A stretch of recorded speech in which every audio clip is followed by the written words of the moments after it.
Saudara, untuk membahas pemeriksaan Eliezer sebagai terdakwa, saat ini kami sudah bersama dengan mantan hakim Asep Iwan Iryawan. Selamat sore, Kang Asep. Selamat sore juga, sehat selalu, semangat Sehat selalu, selalu. semangat terus, Kang Asep.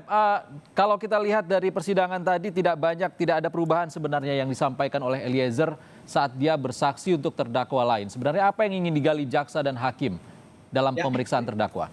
jadi sebenarnya ini mencocokkan dengan kemarin kunjungan kepada lokasi ya, jadi Duren 3 sama Unsa Guling. Cuman kan sebenarnya biasa satu itu, kedua dalam praktek biasanya karena yang bersangkutan sudah dengar sebagai saksi, perkaranya diseplit, sebenarnya biasanya nggak diperiksa lagi ya, sudah cukup dianggap pemeriksaan sebagai saksi sebagai terdakwa. Cuman kita sekarang baru sadar semua ya, bahwa hakim kenapa kemarin mengajakkan kunjungan ke lokasi.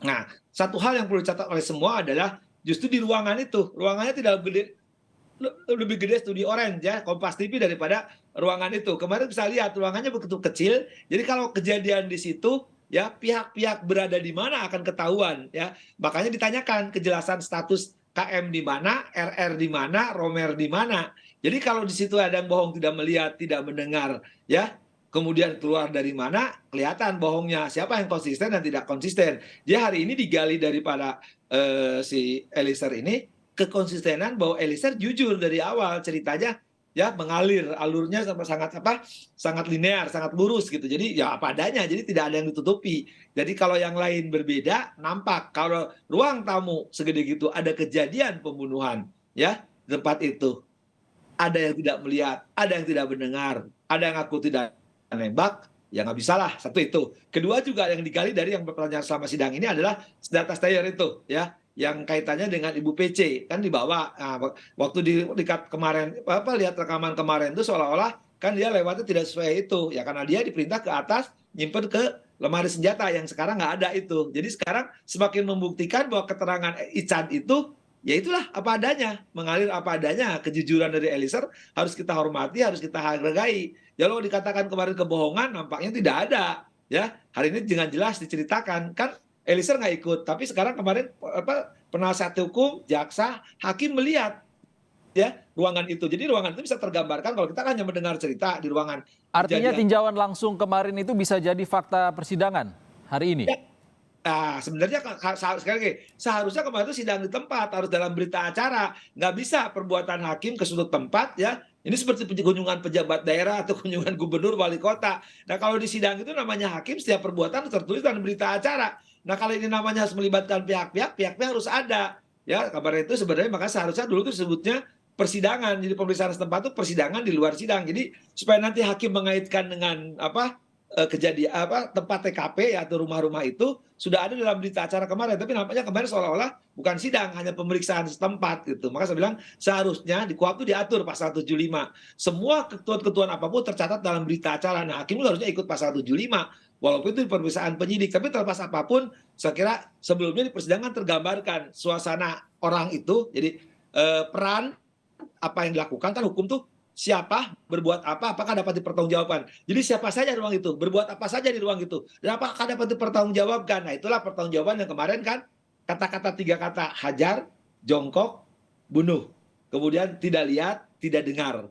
Keluar, masuk, senjata ke atas, ke bawah. Nah, itu akan ketahuan. Jadi kemarin mungkin hakimnya sekarang hafal, persis, dan gampang menggambarkan. Jadi seperti gini, iklan mau jual rumah, apartemen. Mesti dilihat isinya bukan apartemen, tapi rumah susun misalnya.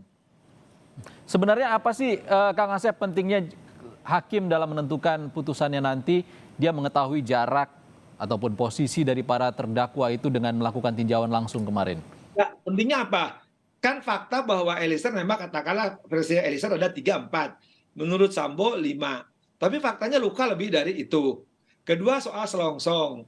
Tiga soal pistol. Itu ada jadi barang bukti. Artinya tidak ada kesesuaian di situ. Jadi tinggal yang sesuai itu siapa? Nah, tinggal dihitung peran di situ. Nah, kalau Eliezer nembak 3 kali, katakanlah luka 7 kali, ya, atau 5 kali lah, ikutin sekarang yang sama 5 kali. Berarti ada 2 keluar peluru. Kalau 2 peluru siapa? Tinggal orang yang di situ. Nah, sekarang katakanlah ikuti KM sama RR, tidak lihat, tidak dengar, tidak tahu. Ya berarti tinggal pilihannya selain orang itu yang menembak kan.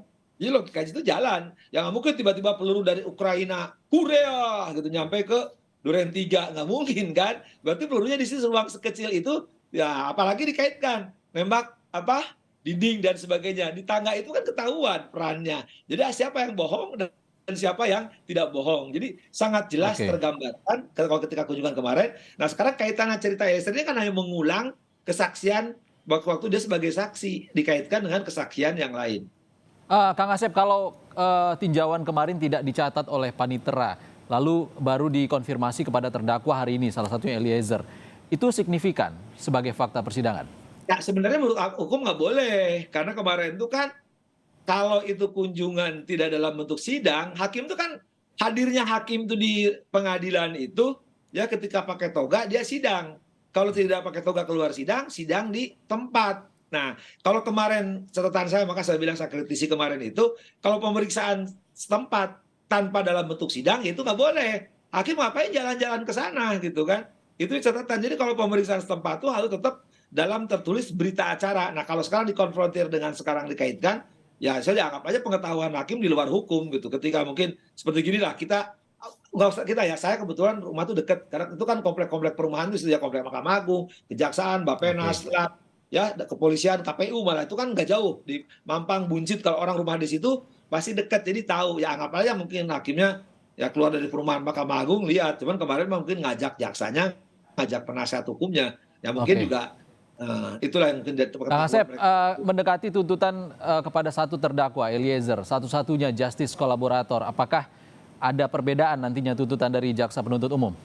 Ya, yang pertama kalau hukum positif kita, Undang-Undang LPSK mengatakan dia harus diringankan, terpisah. Itu catatan. Tapi bagi saya, sekali lagi saya sejak awal kan di Kompas TV saya pertama ceritanya malah kan, justru bagi Eliezer jaksa harus berani nuntut bebas, tidak dapat dipidana. Alasannya apa? Pasal 51 ya. Jadi saya sesuai dengan pendapatnya ahli, Saudara Dr. Albert ya Aris itu. Oh, Ya, jadi oke. kedua sesuai dengan pendapatnya kriminolog dari UI ya.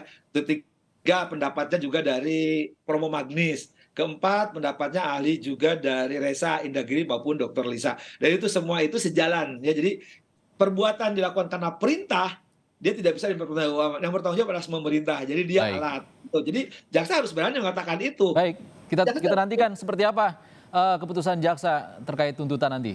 Rencananya minggu depan. Terima kasih Kang Asep Iwan Iriawan, mantan hakim sudah berbagi di Kompas Petang. Terima kasih Kang. enggak. Nah,